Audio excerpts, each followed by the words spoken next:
Hi, I'm Olivia with Matters.com. Today I'm talking with Melissa Fors Shackelford, who is a healthcare marketing strategist, author of Harnessing Purpose, and advisor helping leaders align mission with message. Welcome, Melissa. Oh, thanks for having me, Olivia. We're so glad to have you today, and I can't wait to find out what matters to you right now and what is the story behind it. I will tell you, first of all, because we're on a podcast, I will say a lot of my more recent journey came from a podcast host. So I was on a podcast. I am a marketing and growth person, just like you mentioned. And the podcast host said he's seeing a lot of young marketers leave the profession because they feel like they've sold their soul. I said, wow, that I can understand that. Marketing today has gotten so data driven and kind of manipulative. And I could see how people don't really find a lot of personal fulfillment, but that wasn't my experience. I found so much personal fulfillment in the profession of marketing because it's really one person talking to another. Beyond that, I found a lot of personal fulfillment because I work with mission driven brands. And so when you talk about what matters to me, it's taking that feeling that I find personal fulfillment not only in marketing, but also working with purpose driven brands to bring their North Star, what matters to them, to their customers, to their employees. And that's really where I focus. And I think today we all know, we hear all this buzz that Gen Z really wants to work with brands that align with their values. And I would go beyond that. I would say all of us want to work with brands that align with our values. We want to know what they stand for. And we want to make sure it's not some performative thing that they're saying one thing and doing another. And we see those companies who do that, we see them in the news because they're caught out in this day and age with social media. You can't hide anything. And so when I think about what matters to me from a personal and professional standpoint, it's really making sure that I can find that personal fulfillment, that what I do every day aligns with my values, and then working with brands so that they can really do the same thing. Because the data actually shows that purpose-driven brands that really aligned with their own values, they outperform their competition. There's plenty of studies out there. So it's not just me saying that, there's data and there's proof. And for me, there's nothing better than helping brands to really bring their true North Star to their customers and making sure their customers have that really strong connection with the brand. Yeah, like you've said, I feel like we're past the age where brands can kind of just slap on something because it's like a little digging and you're like, wait a minute, that's not true at all, or you're not doing that, or it's so easy to be discovered that you really have to mean it. Exactly. People can see that from a mile away, and maybe you got away with it 10, 15, 20 years ago, but these days you can't because there's always somebody who's going to say, oh, your CEO said this that goes against your customers, or you did this, or you did that, and you're going to get found out. And these days you've got online reviews for everything, whether you're a B2B brand or a B2C brand. There's online reviews. People can find out what you're doing. And that's where you have to be really careful. That whole performative activity where you're saying one thing but doing another doesn't work today. And we do know that you need to stand for something. Even if you're a B2B software brand or you're a manufacturer, same thing. Why are you in business? What are you doing? And then personally, what's your own why? And it gets down to authentic leadership and authentic communication. And I do a lot of work in healthcare and healthcare related industries. And we know that everyone is a healthcare consumer, and you need to have true, really humanized, authentic communication because people feel that when it's not. Definitely. And I feel like there's this fear that if you move away from the human connection, that like you're going to be just kind of like a cog in the machine, like you're not going to be cared for as a customer and like forgotten. And you really want to feel like the brands you're buying into care about you as a consumer. Exactly. And these days, the beauty of it is modern marketing can really get down to marketing just to you as an individual. You can personalize it so much, as we should, because I want the ads that are served up to me to be ads that I care about. And really good marketers know how to do that. I tell you, I buy so many things online because I think, how did they know I needed this exact thing? Well, that's because they knew me and they're speaking right to me. And that's what I want as a consumer. And it goes beyond that, even in the B2B world. If you're selling one company, selling to another company, they still want to know you have their best interests at heart. And that authenticity is something that shines through. And if you're not authentic, just like you said, everyone today can see it from a mile away. Yeah. I think that's great advice for all businesses out there because we really live in such a time where it's transparency is key and like understanding your customers. And also for a business, you don't want to market something that's not your customer and they're not going to want to buy it. Like you want to be hyper focused on who actually wants this and needs this product. Exactly. You got it, Olivia. Well, that was so great. And now we're going to move on to our speed round. So you just tell me matters, not matters, or skip branding. Matters. Whether you're an individual or you're an organization, branding always matters. And I would say, even more so today, everyone needs to think about their own personal brand. Whether you're trying to be an influencer, you're working for yourself, you're a consultant, doesn't matter. You need to think about what is your brand, and that's really what do you stand for, what you want to be known for. And if you're a small company, big company, anything in between, your brand matters. So you need to think about what are you known for? Why do people come to you and want to work with you? That's so interesting. I feel like oftentimes the personal branding is left out and you don't think about that as like a way you're presenting yourself to the world and how are you going to take stances on things. So I think that's crucial to bring in as well in branding. I like that. Exactly. What are you known for? And I think a lot of people know me because I work with healthcare and technology brands. And they know me because I also work with a lot of very mission-driven organizations. And those are the ones that come to me because they know that that's what I do and that's what I stand for. Yeah, your brand speaks before you do. Reality TV. You know, I'm embarrassed to say this, but last night I started watching the premiere of Love is Blind. So I don't have a lot of reality TV, but I have a little, and I really needed an escape.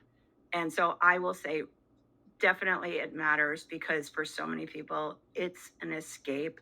And we have a lot of stress in our world, and we know mental health is a challenge for a lot of people.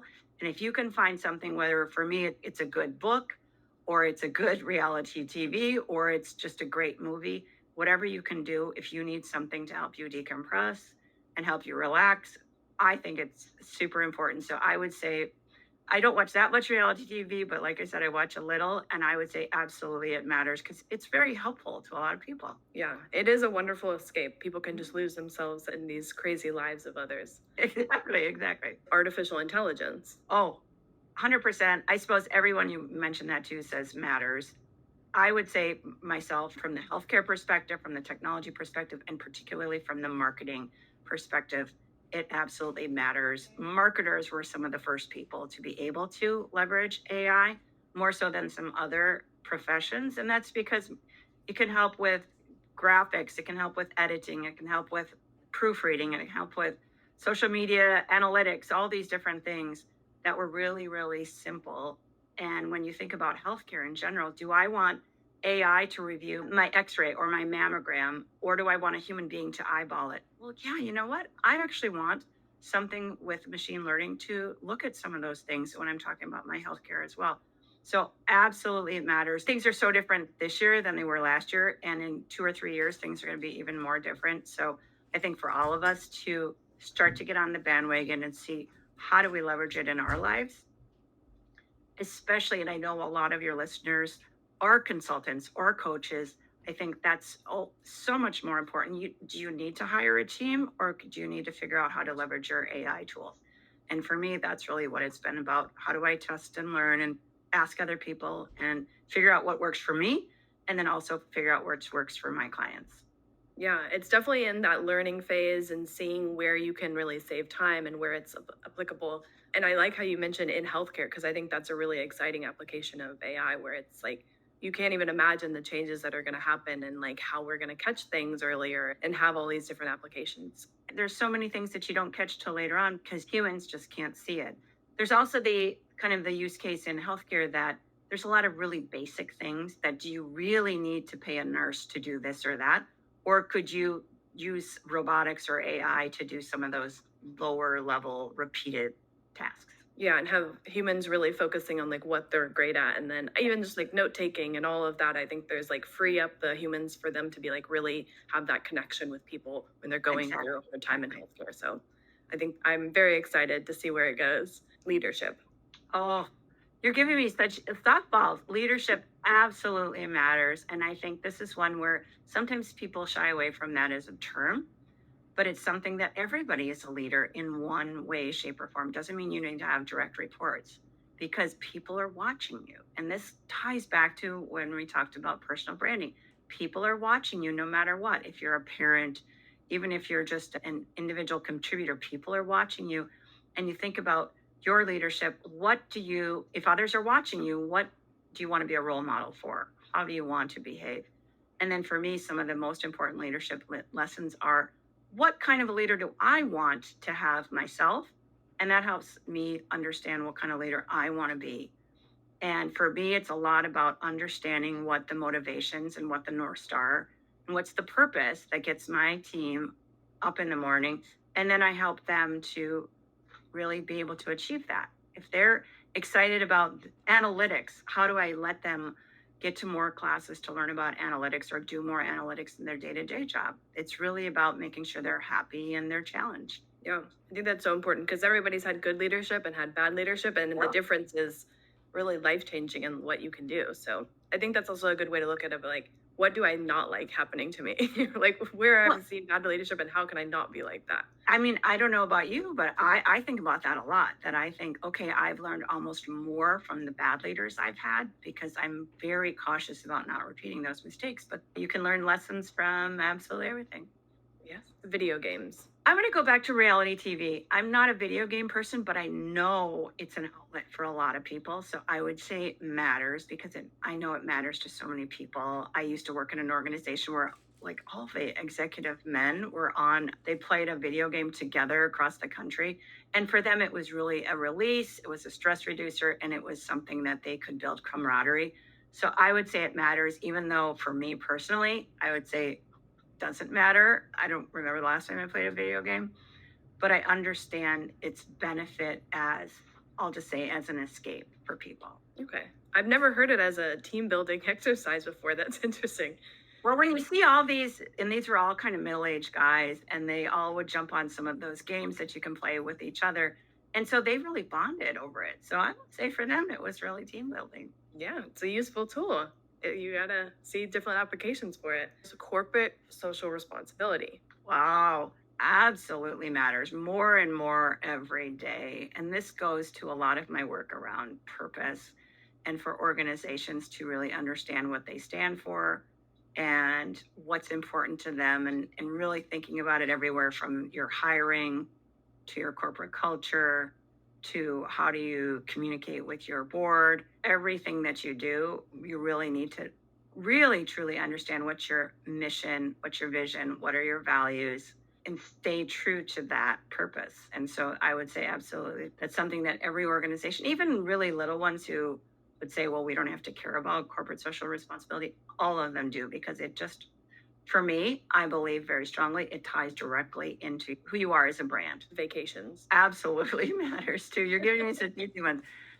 I think, again, I'm a big advocate for taking care of your own self and your mental health, and you need to get away and change of scenery. I think there's all kinds of research that shows change of scenery helps you reduce your stress as well.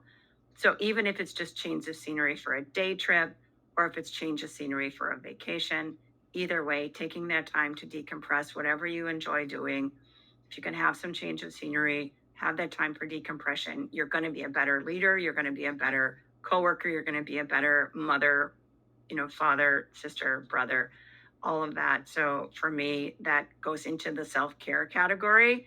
And I tell you, a couple of years ago, we took a trip, real big change of scenery, went on an African safari. And it was really hard to think about your day job when you're off on an African safari. So for me, that was a huge, huge stress reducer. And it just, from a creative profession like marketing, it's important, I think, to have different experiences, experience different cultures, and understand the world from different perspectives, because that makes me a better marketer. Definitely. You can get in like headspaces or ruts, and like I feel like traveling, just changing it up, seeing other people and how they're living their lives can really like expand your mind and get you started again and inspired. There's cryptocurrency. I'm going to say I'm not sure. For me, the jury's out. I'm not sure. For a while, I thought it was going away, and now it's coming back. I'm not sure. So for some people, I'll listen to, what I will say on this, I will listen to others who know more, because I really don't know at this point. Okay. So maybe more not matters to you personally. Yeah, but we'll wait and see. We'll wait and see. The jury's out. It's healthcare. I would, of course, say matters, but that's not just because I work with a lot of healthcare or healthcare related brands. It's because all of us are a healthcare consumer. And whether it's for yourself or for your loved one, everyone knows that there's nothing more precious than your healthcare or your loved one's healthcare. And so, what's really important for me around healthcare is that everyone understands that they're welcome and accepted, because we have such amazing healthcare available, but a lot of people don't feel welcome by the healthcare system, or they're afraid, or they feel stigmatized. And so for me as a marketer in that space, it's really important to break down all those barriers and make sure that people feel welcome and accepted and understand that there is care available and that they can get that care. So yes, all of us, no matter if you're doing marketing and growth in the healthcare sector or if you're just a healthcare consumer, all of our healthcare matters. Yeah, it touches so many lives and like at different points. And I think, yeah, what you're doing is great at breaking down those barriers and explaining it in a very approachable way that people actually can understand. Because healthcare can be very scary or seen as something, I don't want to deal with that, or it's really expensive, or it has all these connotations to it.